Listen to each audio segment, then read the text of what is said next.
Okay, Bruchim Haboim, it's 8:01. Let's begin. Thank you, fellow Shluchim, all for joining thus far. Hope you can all hear me well. So tonight, dedicated to try to help the next hour Shluchim. We have 5 speakers, and it's Hashem, 5 fellow Shluchim that will verbring for us, each for a few minutes, to try to help us in a practical way, each in our Avodas HaShlichus, which we all know we're going through a different type of shlichus, if we can call it that, than what we are used to, due to Corona, due to the different things that are going on in our lives today. So you're not here to hear me speak. We'll get straight to it. I want to begin with asking Rabbi Zalman Ives, Shliach at Syracuse University, upstate New York, to please share with us. The title is Mashiach is Progress Jewish. We know that the Rebbe has told us what the shlichus is, Kabbalas Pnei Mashiach Titkenu, but maybe Rabbi Ives is going to share with us how we can try and make this a little more, let's use the word practical. And without further ado, Rabbi Ives.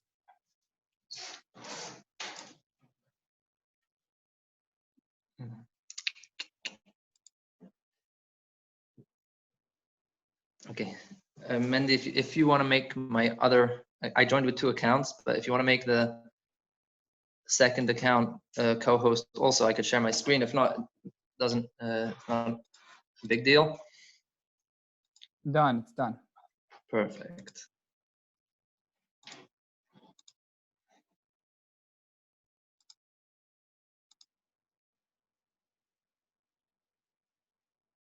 Okay. So thank you, Mendy, for arranging. I'm not going to thank you for asking me to talk, but I hope and pray that at the end of this session, those who are listening will thank you. Either way, we better get going because I believe I'm limited to 30 minutes, is it? So how do we share Mashiach in 10 minutes? And the answer is you can't. But the Rebbe said that people want to hear a statement. So I hope to share some things that maybe you haven't heard elsewhere, some things that maybe will be new and maybe initially sound outlandish a bit, but they're actually very relevant, and especially to our constituents. So at very minimum, at the end of this, we had a 10-minute Mashiach share, but hopefully Shluchim can walk away empowered and to go and teach about Mashiach to their community. I feel the 2 big obstacles for Shluchim in teaching Mashiach is, number 1, how do we make Mashiach relevant to our constituents? And number 2, am I equipped to talk about the topic? So what I want to try and get a double solution is that we should walk out feeling it is relevant and we are equipped. First, a little history. Chazal say, Mitalmida Yossi Mekulam. We learn things from our students, working on campus, literally with students. Is really where I came to what I'm going to share today. 2.5 years ago, or I just moved on Shlichus, first Rosh Hashanah, about a month in, and these 2 girls walk in second night Rosh Hashanah. And, we had a meal at the end. I was talking to a student. They get up, they sit down next to me, and they have a question. They started talking about Turen and science involved. We ended up talking about climate change, got into Mashiach. Next night, they turned up it was a Friday night, the next night, so they turned up, and they said they were up the whole night researching about Mashiach. They found out all sorts of things. On second night Rosh Hashanah, they were on the computers and iPhones researching about Mashiach. We also had a student here who was in the iSchool. He was very into AI, quantum computing. I started talking to him a bit about things like this, and I realized that what they're studying is literally Mashiach. And that's where it began to start in my mind, develop a curriculum, which I'm now in the advanced stages of developing a 6-week curriculum for students to learn about Mashiach. What I want to try to do is I want to try to share 2 foundation points, and then we can take that for ourselves to go on and talk about Mashiach. At the end of this session, you should be able to go on CNN or Fox News, whichever your preferred place, and to read a headline and realize, hey, this is Mashiach. I can talk to my constituents about Mashiach. So number 1 is, the Rebbe said, we are in Yemos Mashiach.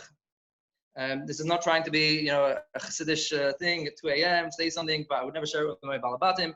If the Rebbe said it, we obviously want to be able to share it, and we want to share it in a way that they will be impressed by it. So what does it mean we're in Yemei Mashiach? How can you say such a thing? It sounds crazy. All the miracles that we talk about in Yemei Mashiach. So what is Yemei Mashiach? The first source you'll see in the screen that I shared, towards the middle of the source, the Rebbe is talking about 3 stages in Mashiach. Olam Hazeh, Yemei Mashiach, Tchias HaMeisim. And the Rebbe says, Shelachen Yemei Mashiach hu me'azman dahayim la'aseisam va'adarabah hu oz hu ikr dahayim la'aseisam. I think there's a mistake in the words over there. Copied it from online, but the Rebbe says very clearly, Yemei Mashiach is the time of Hayim La'aseisam. It's a time when the Yidden will reach their Shleimus, but there will still be bad in the world, and we will have to still continue doing our Avodah. This actually fits very, very well with what the Rebbe talks about in the Nalef and Beis about the Etzem and Neshama of the Yid being Niskala, and there's nothing that can stand in our way anymore of doing our Avodah, etc. But that's another discussion. So that's number one. Number one is we are in Yemei Mashiach, and if you're looking for a cosmic transformation, all the crazy things going on in the world, that's not what Yemei Mashiach is. That's a myth. And Yemei Mashiach is a time when we got to get to work, and it's the home run, to finish the job of getting. The difference is that we now have the ability to do a lot more than we did until now. Number two, the second foundation I want to put out there is there's a famous machlokes. Is there going to be miracles when Mashiach comes, and Yemei Mashiach or not? We know that the Nevi'im and Chazal are full of stories about how when Mashiach comes, it's going to be amazing miracles.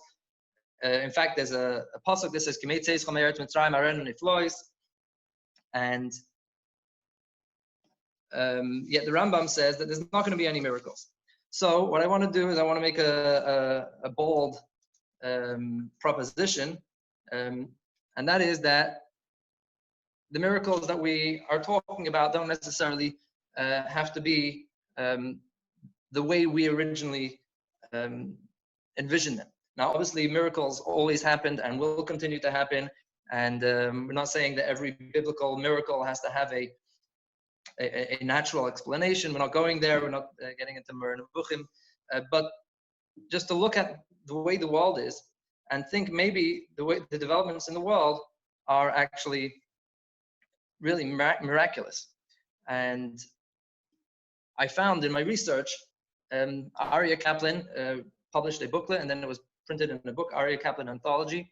And he says, when we think of the miracles of the Messianic age as being technological rather than manifest, then we have no trouble understanding traditions that predict such things as spaceflight and interstellar colonization in the Messianic age, even according to those who believe that it will not be a time of manifest miracles. So I guess our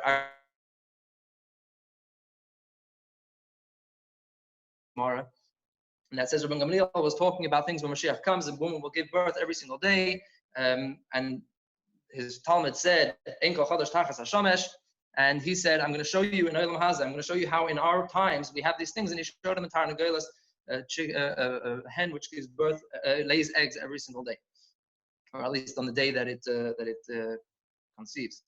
And there's two other examples. We're going to go with short for time, so we're going to go further. But you see over here how the miracles that we're talking about in the time of Mashiach, it doesn't have to be this huge leap from the way the world works every single day and then jumping a whole new different type of thing. There could be this sort of bridging the gap, how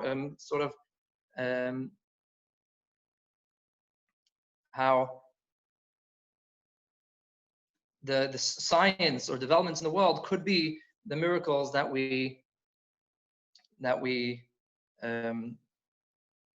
know about, the miracles of Mashiach coming. So now we're really, really short on time. Just a couple of things to go through in health, and I could share the source sheet for anyone who needs. But when it comes to health, the way the world is working nowadays, are amazing things happening. And really, all the Yehudi Hagolah, the miracles that we know about, are now things which are development in medicine. There's something called gene therapy, and I have a description here from Mayo Clinic.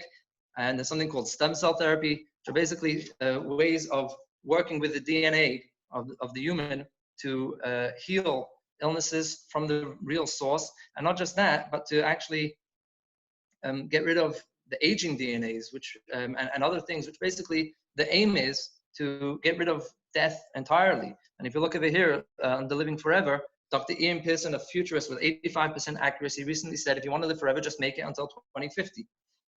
So this is amazing stuff. If you go to technology, there are 3D printers which print things amazingly. They're now working on printing human hearts to replace a heart for someone who has heart disease.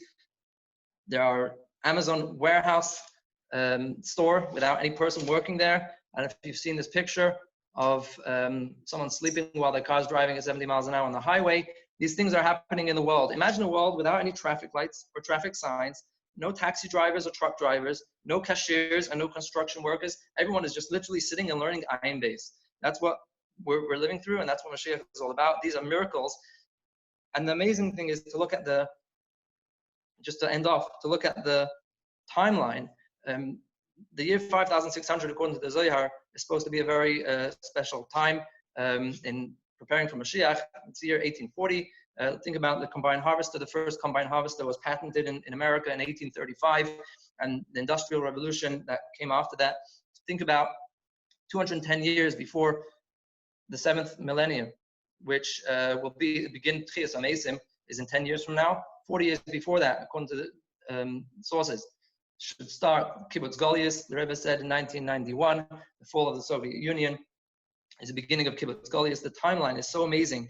If you think about the way the world was for 5,000 years, and then in the last 180 years since the time that the Zohar says, it's unrecognizable. Take it one step further. The last 25 years or 30 years since the Rebbe said Yemais Mashiach started, the world is unrecognizable in a way that to the way it was for the last 180 years before that either. So I think if Rabbi Gamliel was sitting nowadays and telling his Talmidim about the miracles when Mashiach comes, and they say, hey, Enkel Chadash Tachas HaShamesh, I think he would have pulled out a smartphone and said, here, these are the miracles of Yemais Mashiach. Thank you. Thank you very much, Rabbi Ives. Are you gonna, let's stop your sharing. Okay. Thank you very much. Definitely, I understand progress is Jewish. And the Nakuda is that if we are able to take this in a real way and make it part of our lives, then hopefully it will be just a little bit easier to get out of our limitations in our box and be able to bring it on our shlichus to our community and to everybody that is ready to hear it, as the Rebbe has told us. Without further ado, I would like to ask Rabbi Moshe Scheiner, world-renowned speaker from Palm Beach, Florida, to please share with us some words specifically for the time of the corona, how to stay in touch with the community. It can be very difficult, and that is something we can all use, different ideas, tips, and just a little bit of food for thought. Rabbi Scheiner, please. Thank you, Mendy, for inviting me on. It's a pleasure to be here. So obviously every crisis is an opportunity. So the world's in a state of crisis, which makes it also an opportunity for all of us, because the world is looking for some guidance, for directions, and even people who are normally not as accessible or available to you. Today they're at home, they're looking for answers, they're looking for guidance. And I think what we have naturally through learning Chassidus and growing up as in the Rebbe's Chatzer, what comes to us naturally are all the answers that people are seeking, whether it's the chizuk, munah, and betachen, and everyone's fadaiget and worried. And it reminds me of the story I once heard that the Rabbi Lau, after the Yom Kippur War, was once by the Rebbe, and the Rebbe asked him what's going on in Eretz Yisrael, and Rabbi Lau said that Yidden are asking, was wird sein? And the Rebbe said to Rabbi Lau that a Yid fragt nicht was wird sein, a Yid fragt was wird man tun. So everyone's sitting around, times of uncertainty, what's going to be. This is the conversation in every home that's been going on for 2 months now. And all of a sudden, the shliach comes with simcha, with chizuk, with the tachin, with emunah, and basic, concepts like trachgut v'zayngut, or achasid machta sviva, to turn around the matzav from one of gloom and doom and worry to simcha and betachin. And I think we're uniquely suited to be able to do that in our communities. And obviously, when a person is down and out, they're open, they're much more receptive because they know they don't have the answers. There's a certain bittul that everyone has now. They realize it's not koichi v'aitzim yadi. They realize there's a higher power here, so they're more receptive. Beruchnius, begashmius, they're also more receptive because they're not busy in their office taking 20 phone calls. They're sitting at home with a lot of spare time on their hands, so they're more likely to take your call. And in addition to that, when a person is vulnerable, they're much more receptive, and it makes a bigger impression on them because they feel they need you. They're seeking your guidance. And what comes naturally to us, which is to have betachin and have emunah and to have simcha, for them is very difficult today, and they really need you as the shliach to come and raise them up a little bit and bring a little simcha to them. So there's a lot that can be done. So I'm just going to share with you some of the things that I've done that I found, hatzlacha with. And obviously every community is very different. So what works in one community doesn't necessarily work in the next community, but I'll tell you what worked in our community.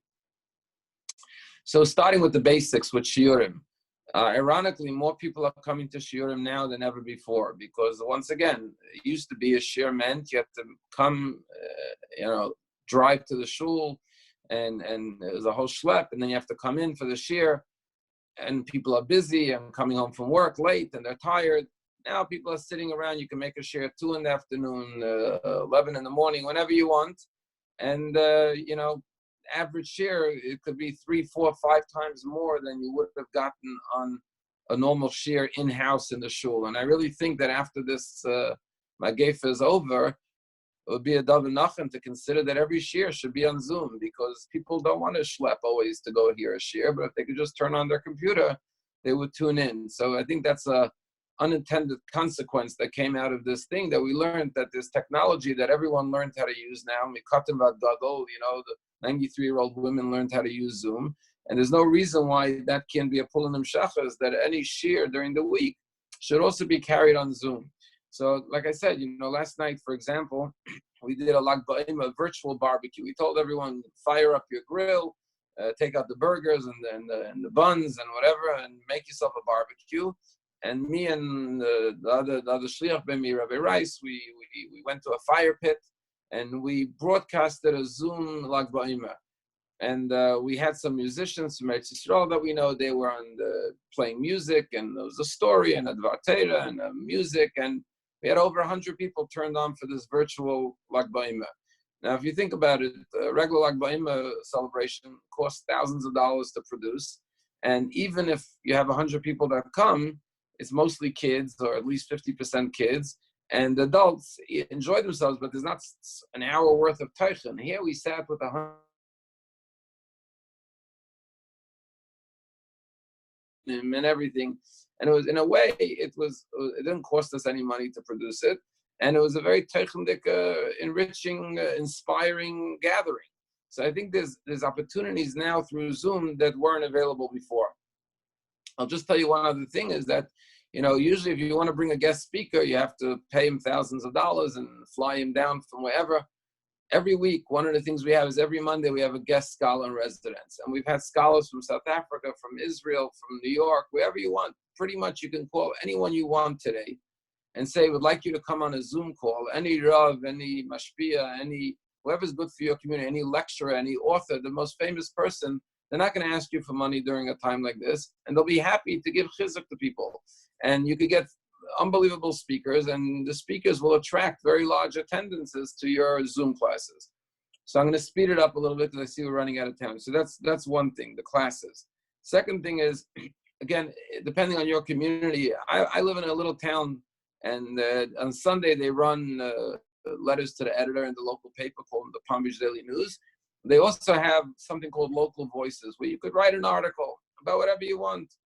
So I've already submitted 2 such articles, and they were very happy to run it because they're looking for spiritual messages and guidance. And they gave me, a nice space in the paper, in the Sunday paper. Well, first Sunday I wrote about an experience I had in Publix. I went to the supermarket. I had to go get one item. By the time I came back, the person behind me paid for my stuff and left the store. So I talked about random acts of kindness. I found a personal story to tell over. And the second one was an article about Anne Frank, how she spent 371 days in an attic, and I compared it to today's time, and just a spiritual, uplifting message. And again, it was read in the newspaper by thousands of people, and people were talking about it. So if you have a local paper that you could submit either a letter to the editor and I'm happy to share the Anne Frank piece that I produced. You could mamish touch it up. I started the article by saying my kid was reading the story of Anne Frank, and it made me realize, and there's a lot of conversation in town about it. So again, thousands of people are looking for answers, and you're giving them something to think about, something uplifting, and everything we do is automatically inspiring and uplifting, and it's very contrary to what they're seeing in the news all the time, which is all the negative predictions. Another thing that I found very, very successful, and I would recommend this, is I sent out a simple email. The subject line was, "How are you?" And I pulled it up. I'm going to read it to you. It's a short email, but everyone thought it was a personal email because it said, "Dear Sheldon and Jacqueline," because it was personalized, but it wasn't done like a mass email. It was done like a personal email. And it said, "I hope this email finds you healthy and well. Dini and I wanted to check in and see how you are, your family are doing during these challenging times. If there is any way we can help, please let us know. Also, if you know of a person in the community that could use some help, please make sure to tell us. Please reply by letting me know how you are. Stay healthy and safe. With much love and blessings, Rabbi Moshe Scheiner," with my telephone number. I was shocked. My email box started blowing up. Literally, I sent it to my whole mailing list. I got hundreds of responses. And most of the responses started by saying, "Thank you so much, Rabbi, for thinking of me." Everyone felt it was written like a personal email to them. And people went into long Megillas. My son is in college, my daughter's coming home, and my wife is not feeling so good, and my grandmother. And people, mamish, it took me a week and a half just to respond to everyone's emails, but it was overwhelming how much response I got to a simple email that took me, a half hour to prepare and send out to hundreds of people, and I got literally hundreds of responses. So I think that's a davenachem to do, but to make it look like it's a personal, like only they got that email. Most people didn't chop that it was a mass email. Another thing I've been doing from the day the quarantine started is I do a daily Facebook message for about 10, 15 minutes, which also gets emailed out, the rabbi's message. And again, 300-400 people watch it every day, get feedback all the time about it. And they're all connected to coronavirus. It's connected to the parsha, story, a vart, this, 10 minutes, sometimes 8 minutes, sometimes 15 minutes. But it's an amazing way. People are sitting home and they look forward to hearing what message is today. Try to tie it into the news. Today I spoke about the story in the New York Times yesterday about people going up to donate plasma for antibodies. Tied into current events, what's going on. And it's an amazing way to daily email on Facebook, and if you want, you could go to my Facebook page, Moshe Scheiner. You'll see a lot of what I've done just to get some ideas of the style, but everyone has their style, and it's a great way to, people really have told me it gave them chizuk, it helped them get through these times, and so on and so forth.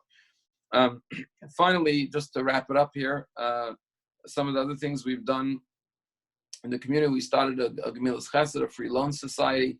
It was an interesting article in the Los Angeles Times last week that charity is off the charts, that people are actually looking to give charity now to help others, because that's the human nature. You want to make a difference in a matzav like this. So we've been able to call people and say, look, we want to start a free loan society for people who lost their jobs and need help paying their rent or whatever. We sent out Sidarim for people, Seder in a box for people who didn't have Sidarim. We found a sponsor for that, Shabbos in a box. We started something that caught on. I saw a lot of shluchim did it, challah and chicken soup for the quarantine. So hundreds of people, drove up to the shul to get it. Not hundreds, but 100 people. And we had, music, and they saw the staff of the shul outside greeting them, saying hello. It created an avid, and pictures on the internet showed that we're a community, and so on and so forth. And we did that in various ways. We did Kiddush in a box one day. We sent everyone Kiddush. We sent everyone chicken soup, different inyanim, just to keep everyone connected and inspired, and make them feel like we're there for us. And finally, obviously, the most important thing is we immediately established a chesed society of a group of people who are ready to run any time to help people. And, one of the things we did amongst our staff is we took the entire mailing list, the membership list with all the numbers, and we made a Google Drive. And me, my wife, the other rabbi, his wife, all the staff, every week we try to make sure everyone gets a call. They check off on the Google box who they spoke to, a few notes, what they said. If it's something they discover the person is not feeling well, I'll call them right away. But like this, we're constantly staying in touch by phone with people, in addition to all the other ways of staying in touch with them. And that's very important. And when you discover somebody needs food, somebody needs shopping, somebody needs medicine, we have a team of dedicated people who are ready to run to the supermarket, to the kosher market, to buy stuff, to drop it off. And so there's this active chesed group going on constantly. And I think we've heard very positive feedback. The community is very impressed that we're so present, that we didn't just become Nelim for 2 months, but we're very active. And they see, even if they're not participating, they see the activity, and it makes them feel good that their community is active and vibrant. And at a time like this, people need that sense of community more than ever. So like I said, it's a shasa kesha to make an impression that will not be forgotten. And I find that when you call people, they thank you 10 times for calling. They're very appreciative that you're taking the time to think about them. And I think this is an opportunity to really touch people in a very deep and a very meaningful way. Thank you. Thank you very much, Rabbi Scheiner. Greatly appreciate all of those, not just hashkafa, but the actual practical tips. Few just quick comments. Number one, whoever didn't pick up on that email idea, what Rabbi Scheiner said is a tremendous idea, and trying to see how you can do a subject line that will make them think that it's also personal and maybe even a bit intriguing is highly suggestible. And I want to give Rabbi Scheiner credit. One of the many things that I noticed a lot of shluchim do recently over the past weeks was the chicken soup and challah. I can't say this with certainty, but I'm pretty sure that idea comes from the Palm Beach Synagogue. And whoever does not follow Rabbi Scheiner or the Palm Beach Synagogue on Facebook, that's a good place to find lots of interesting things. Like what Rabbi Scheiner said, his daily couple-minute Facebook Live that he does. It's very, very interesting. Thank you very much, Rabbi Scheiner. Thank you. Without further ado, I would like to ask Rabbi Shalom Lipshitz, who's a shliach in Long Island, to share with us. A lot of times we look at one shliach looks at his neighbor, looks at a different shliach, and it could cause a little bit of, I don't want to use the word discomfort, but this guy is better than me, etc. So it's titled, Whose Grass is Greener? Rabbi Lipshitz, please take it away. Hello, everyone. I feel it's going to be a little lighter, the topic, than the past two speakers who did a great job presenting very important issues and timely issues. This is more lighter. Thank you to the organizers for arranging this Zoom. So the question becomes, you see that the grass is greener in another shliach's backyard, and you're feeling a little jealous or envy. And it's a common problem that could be debilitating at worst, or at best, just put you a little down. And we all know that to do our shlichus, we have to do a meretz chazak with a lot of enthusiasm and excitement, and sometimes little emotional issues can get us down. And so, of course, we could take a chassidish approach and a nefesh halikis approach and a Mashiach approach. And I'm here not to discuss that approach, because sometimes simply we don't have time to do the long work and the derech harucho ktsara. Sometimes we're just looking for a nefesh bahamistic approach to things to consider. We could just put to the top of our mind. And I'm not saying this is the best approach to this issue. I'm just saying this is some things to consider when you have that feeling, something that may be in the language of the Nefesh Bahamas, that the Nefesh Bahamas could relate to. So first of all, the classic baseline answer to the Nefesh Bahamas this is classic. I'm not saying any chedushim here in the first point, is the famous vart in the Aseret Dibros. The last tziva is not to be jealous of everything that belongs to your neighbor. And there's a famous question of the Mefarshim: why does it go on to list pratim and say leisach made eishes reacha, chamar reacha, all everything that belongs to your friend in detail? It lists a few items, and then it says kol asher l'reacha, everything that belongs to your friend. And there's a vart, I don't know the source of the vart, but there's a vart that the end of the mimer, the end vart is really the solution to the beginning. How can I not be jealous? Somebody has something better than me. So what's the answer? Look at kol asher l'reacha. Look at the entire package of everything that has to your friend, and everything that your friend has, and you'll see. Do you really want to trade packages? Maybe another person has success in his shluchus tremendously, but maybe they're going through some other issues, and this is something that's very common. When you're looking at a Facebook page, you see pictures, beautiful pictures that are happening, but these pictures are staged. You don't know what's behind the scenes. You don't know what's really being shared. You don't see the whole picture. And definitely if we would see the whole picture, so this is a classic answer to our Nefesh Bahamas, that, you count your blessings, focus on your own brachas.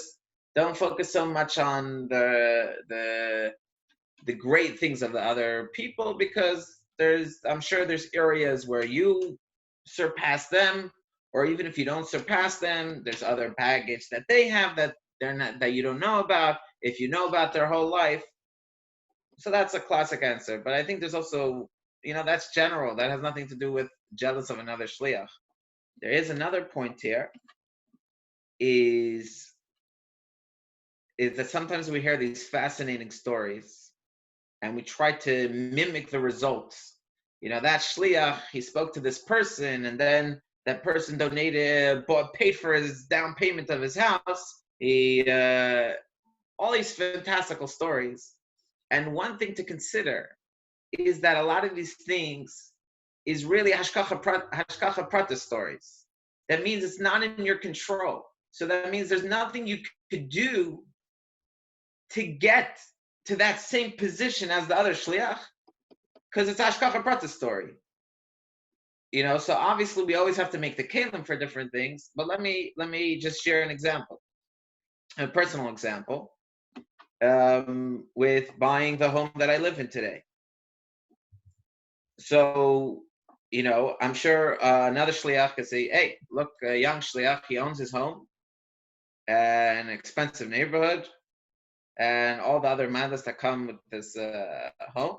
They say, he's doing something right. Why I should be, why can't I be on the same level of fundraising enough for my Chabad house that I could take a salary, that I could live a proper life, and everything worked out. But there's really a whole hashkacha prata story behind buying the house. When we were looking for a home, it took us many, many months of trying to find a house that's within walking distance of the neighborhood that we have to live in. It's a very expensive neighborhood. And we finally found a home after months of searching. We went into contract. We put down the contract. We signed the contract to go into go under contract. That means that the deal is off the market and we have this deal. But it was right before a holiday weekend, a secular holiday weekend, and so their lawyer, who was supposed to look over the documents before they sign, said, I don't have time right now, I'll do it after the long weekend. So I was pushing my agent, I was telling my agent, you have to close, we could lose this house. And we spent so long to find this house. And he's like, no, this is common procedure. You have nothing to worry about. I already spoke to the seller's agent. I'm very close with them. And we already committed. This is a done deal. You have nothing to worry about. Everything else is just formalities. Payamamish, Monday morning, she called me up. I don't know how to say this. Someone came and offered a cash offer over the long weekend, and you lost the deal. And at that moment, we felt, Gamzula Teva, because we had no other choice. What else are we supposed to say? We spent months, working on this. Renting was even double more expensive than buying, and it was really a difficult situation. But a few months later, it ended up leading to a whole Hashkacha Prata story that we were able to get a home at a good deal because of the events, and I don't have time to share all the details here. But the point is, this is not something that you could plan for and you could ever do something to get there. It just Hashem arranges things to work. So being jealous of something that is not in your control, it's a waste. The only thing that the positive in being jealous of another person is if you're slacking off and you're not doing all you can. So of course we should learn from others to grow, but chas v'shalom, not to allow the shame and the guilt to get into a vicious cycle of I can't do it, I can't achieve what others can achieve. Because lav dafka, those people could either achieve what they achieved. Maybe it was Hashkacha Pratas that helped them achieve what they achieved. So that's a general concept on, when we're looking into our neighbor's backyard and we're trying to see what's up with them. And one last nakuda is, I remember another shliach sharing with me, he's like, I see that new shliach, he already pulled off a massive trip to Crown Heights with, he has a bunch of kids that he brought to 770, and it's quite incredible how quickly he was able to pull off such a beautiful Hebrew school trip with so few Jews in the neighborhood. So he sent me the picture, and I was laughing because I knew that family, and 2/3 of the 13 kids in the picture were his own kids. So Sachakala was his own kids in the picture, and there was 4 other kids, from 2 other families that came along. But then outsider is like, look, there's already 8 families involved in his Hebrew school, when reality was quite different. So that's just something to keep in mind, just because the Shliach posted he has 15 people that came to his share in Starbucks, it could be just snapped a selfie and, put on Facebook, and now the appearance is quite different. So I'll leave it at that. Thank you again to the Rangers and everyone for tuning in. Thank you very much, Rabbi Lipshitz. Very practical, straight to it, and a lot of us can use this practical advice. If I can just add literally 2 words, sometimes if we have mindset, the right mindset, this has exactly to do with what you're saying, can really change the picture a lot. That's, of course, in addition to everything that you have said, all those practical things. A shliach in general can have a difficult time balancing time properly. With everything going on, it's not usually a 9-to-5 type of job. It can be difficult. And making sure to get the most things done can use a lot of calculation and proper management. Especially in the time of Corona, when most of us are stuck in our homes and we have our work at home, our kids at home, our families at home. It's all at home together. It can get very complicating. So I would like to ask Rabbi Yossi Carlebach, Shliach in Central New Jersey at Rutgers University, to please address time management. Thank you, Mr. Chairman. Rabbi Turen, you're doing a phenomenal job. Baruch Hashem. And you should go, we should already have the time management in Yerushalayim, the Karev Mamish, with the Gilui and Gulas, Mashiach Tzidkenu. I want to just share with you, with my fellow Shluchim, there are some Shluchim that live in a different time zone. They live with Das Elyoin, and they have phenomenal stories. They have unbelievable things which happen, miracles. upon miracles, and time management is not for them.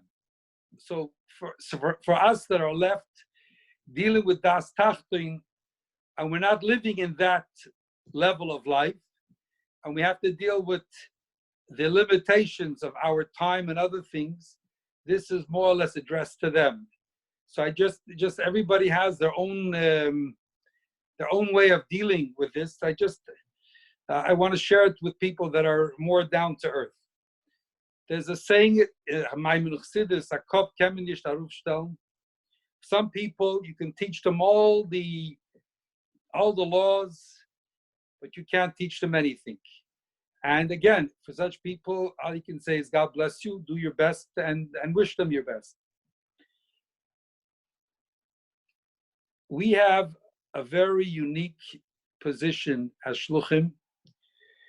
We are charged with doing a tremendous amount every day.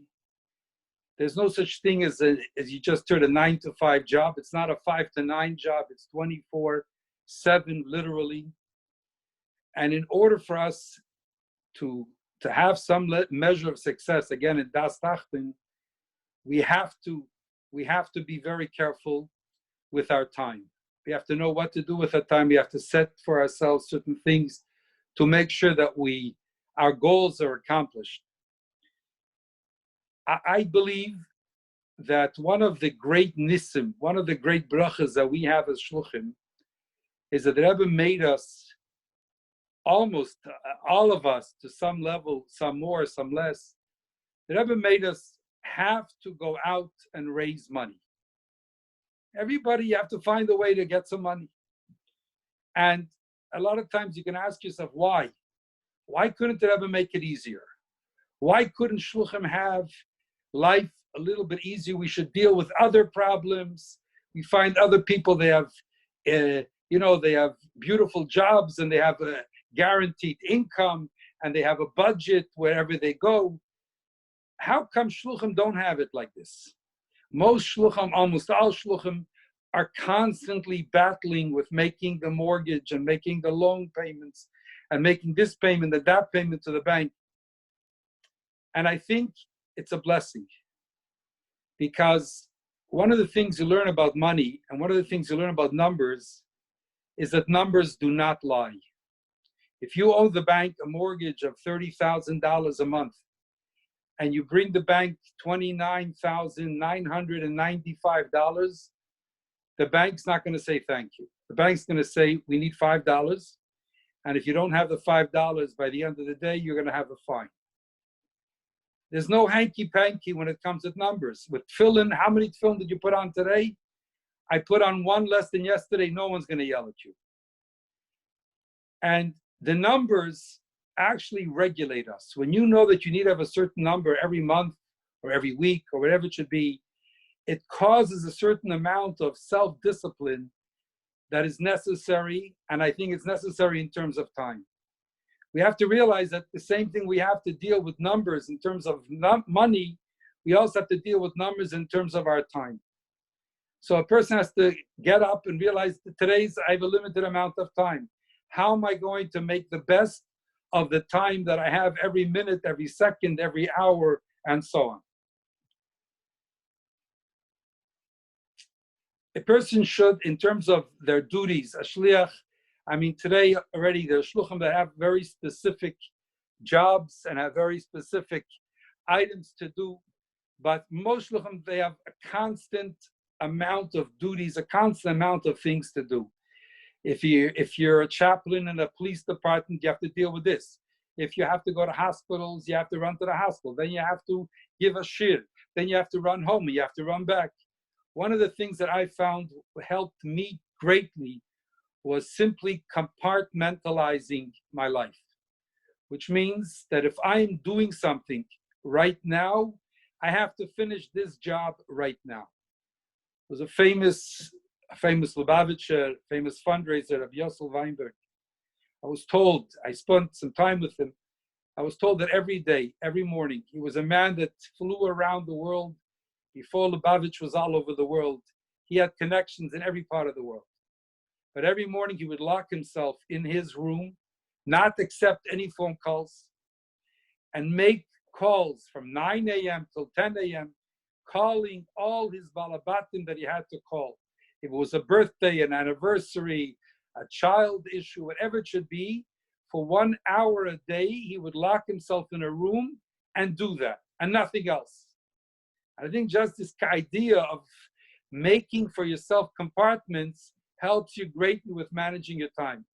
The Frierdiker Rebbe said the definition of a pnimi is there was leaked in was tut. So the time you're doing it, there should not be anything else in your life. Just have to deal with this issue and do it in the right way. Another thing is just simply keeping a diary. You should keep a diary. If a person you see having a problem with time, you can keep a diary after the fact and see, what did I do this past week? And then ask yourself, could I have done this in a better way? Could I have done this in a better hour? And you should really regulate your hours to get the most out of them. Meaning, if it's a business item which has to be done during business hours, do it during business hours. If somebody is interested in a social call, and you know that this call is going to take an hour or an hour and a half, I tell people, I'd love to talk to you, very good, but tonight at 10 o'clock, we will talk. I don't do social calls, generally speaking, during business hours. Unless it's an emergency or whatever, I try to regulate myself. Another thing I try to do is at the end of every phone conversation, now with the cell phones and the smartphones, you should look at the phone and ask yourself, how much time did I just spend on this conversation? It shows it. I spent 48 minutes. What did I do for 48 minutes? That is it worth the 48 minutes, or could I have done it in 10 minutes or so on? So some of the things that we just have to learn is to count the minutes that we have every day. Also making a list in the morning. What do I have to do today or this week? Again, fundraising is a phenomenal regulator because it makes you do it. You know what your goal is at the end of the day. But in every part of your time, also make a list of yourself and then cross off those things that you've done, very practical, and those things that you haven't done are remaining on the list for perhaps the next day. But if you have the list, just the very basic list, it sort of forces you to manage your time in a much better way. Another thing is delegating. Ask yourself, if you already have another person helping you or a member of the family, can I delegate this task to another person? There's some things you have to do yourself. Do them. But sometimes you don't have to do this thing yourself. And if you can delegate that, it's a phenomenal thing, which some of us have a big problem in doing, in delegating what we think we should be doing to another person. There's a whole world of industrial psychology, but delegating things is something which any shliach should learn how to do. And lastly is by blocking distractions.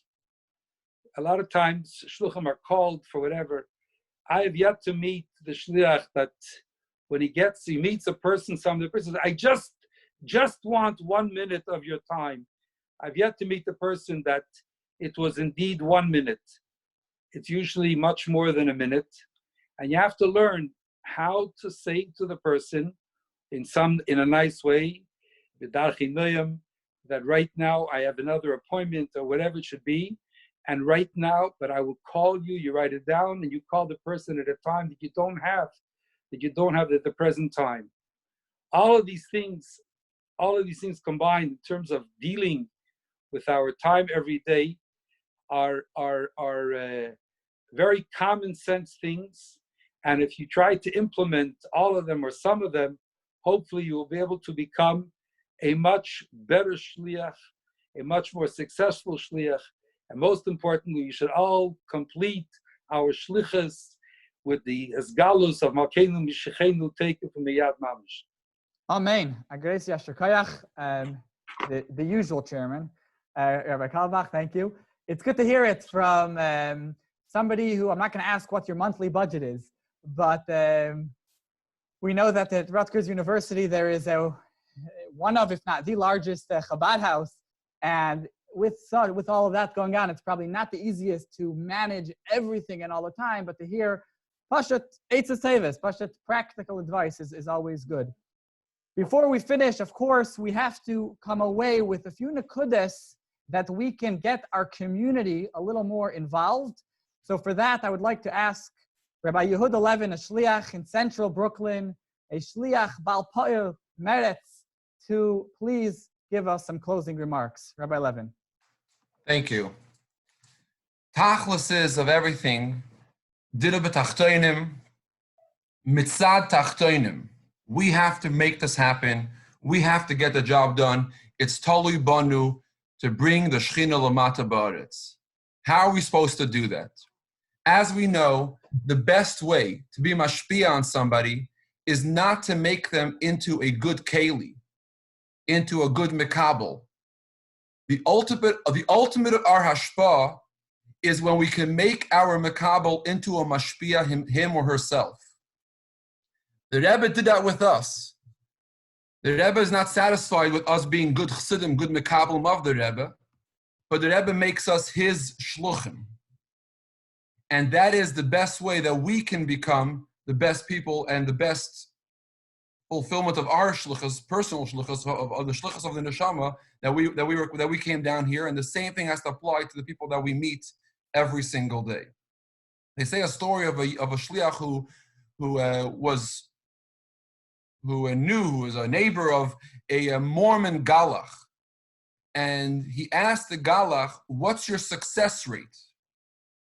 And the galach responded that with our volunteers, we have a 95% success rate. So the shliach asked him, "What do you mean, volunteers? I thought you're about, aren't you all about converting people?"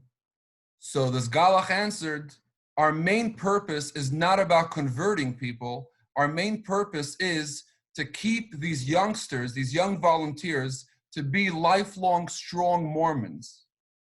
This entire thing where they send these young volunteers to spend a year or two, however they do it, and all over the world, is the primary focus are these volunteers themselves, so that they become lifelong Mormons.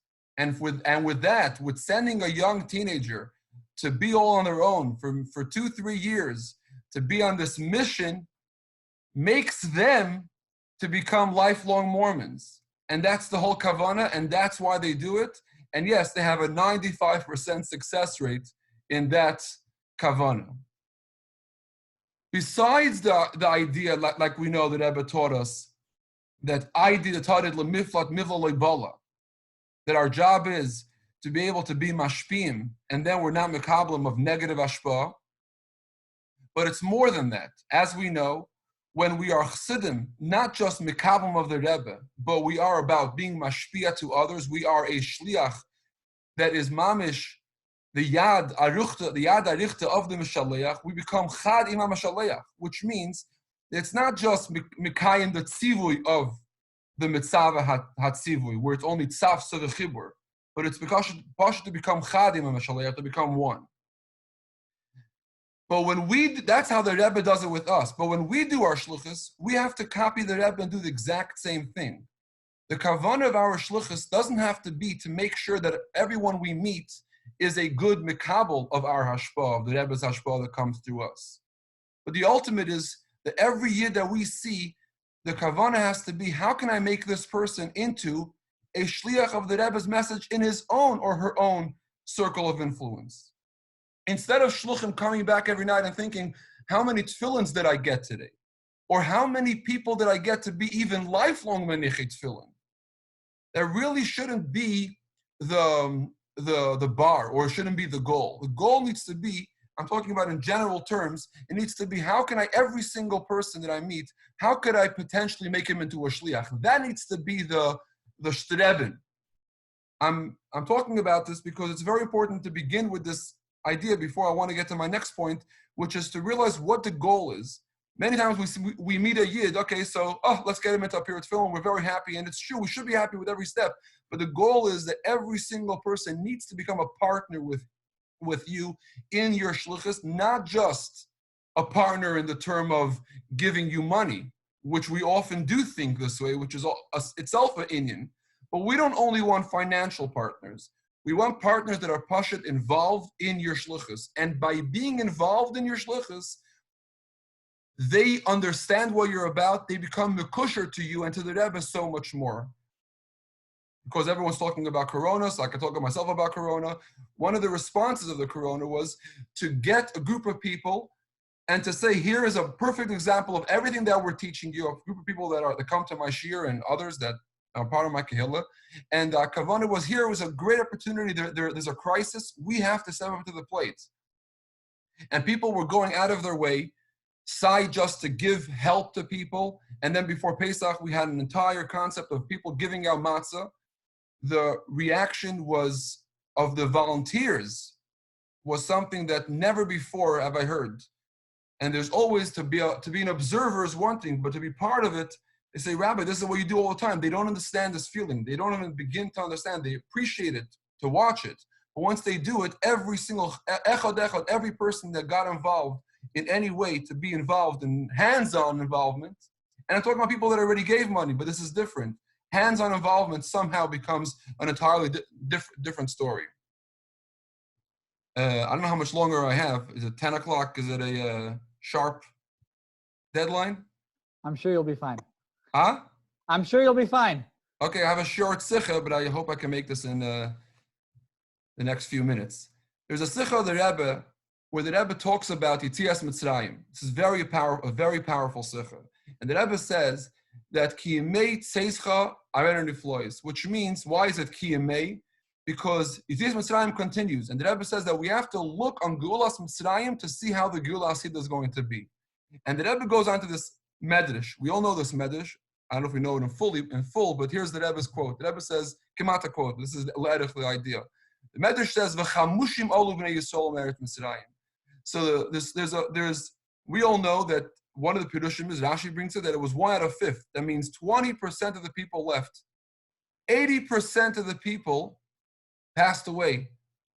But the Medrash says that really that's only one daya. The next daya is that there was 1 out of 50. And finally, the third daya says 1 out of 500. Asks the Rebbe, what's the uftu to have a machloikis that every person gives an extra uftu? I'm making it even worse. Not only 1 out of 5, 1 out of 50, 1 out of 500. What's the idea? Says the Rebbe, it's actually telling you how Geulas Hasidah is going to be. Because Ki Yemei Arenu, so it's one Yitzia. You can learn from Geulas Mitzrayim, Geulas Hasidah. Says the Rebbe, but it goes the other way around. He says, a Yid begins, the Rebbe is talking to Chassidim. Chassidim begin, we want to ein them in the ganze Welt with Mashiach. And with the Dirab Tachtoinim message, and with the Ashvi message, Chilamat Ba'aretz message. But we feel like we're 1 out of 500, which means Keneged every Chassid, there's another 500 Yidden that are not involved.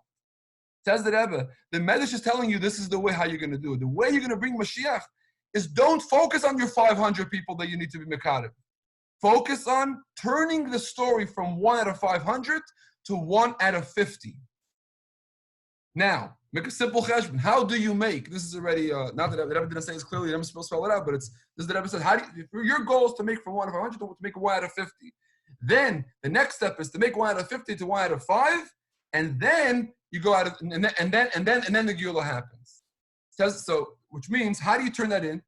If you have 1 out of 500, all you have to do is to mekadev 10 people, but make them shluchim. Once every Lubavitcher, once every shliach who's facing 500 people that's neged, that's not, it's like Avraham Avinu, that he's one connected the ganze Welt. So here's one shliach connected 500. All you got to do is turn it into being that there should be one shliach connected every 50. How do you do it? By turning your community, finding 10 people where each one of them is like a shliach, and then you turn it into 50. That means, and then out of 50 make 5, and then we have, and the Rebbe says, and Usuvitnem in sites.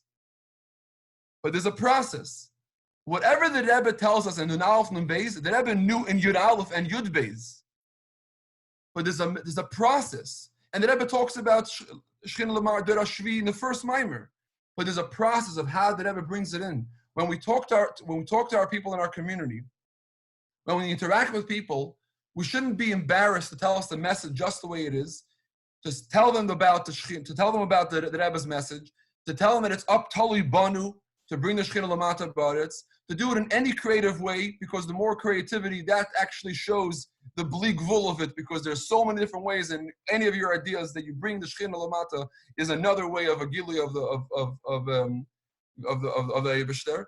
And the point is, by focusing on this nakuda, that to turn every single yid, every single person, to go to sleep every night and ask, how many potential shluchim did I make today? How did I move ahead with making every person I meet into a little bit of more potential shliach? Then that is the idea of shliach as a shliach, and that's the idea to einem in the Welt that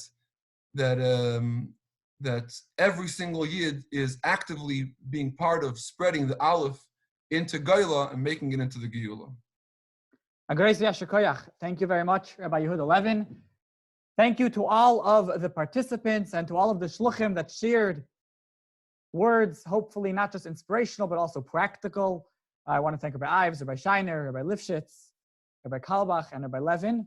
And the Iyar is, the Rebbe told us in this famous Sikha of Chayesara Tafshin and Beis, that now the Shar, this is the shlichus that we all have to focus on, is Kabbalas Pnei Mashiach Tzidkenu. So it's good that we started off directly connected to Mashiach, and their closing remarks were directly connected to Mashiach, but also everything in between, all of the practical advice, are all bringing us and going through that Shar. And therefore, when we go out and we do Miftzah Tefillin, or nowadays Miftzah Shabbos boxes, or any other shlichus work that we do, we have to always have that focus on our mind very strongly and clearly. How is this that I'm doing being payil and being part of the Iyar shlichus of Kabbalas Pnei Mashiach Tzidkenu? So I'll finish off with that, and with all of that in mind, hopefully just this etzem pu'ula that we had tonight will already be payil pu'ulasa, and not just on ourselves and our shlichus, but the main thing is on the entire world, bring about the full revelation of the Rebbe Melech HaMashiach. May it be Tekef Umiyad Mamish now. Once again, Agresi Asher Koyach, and I'll finish off Yechi Adineinu Mereinu V'Rabbeinu Melech HaMashiach Le'elam Vod. Thank you.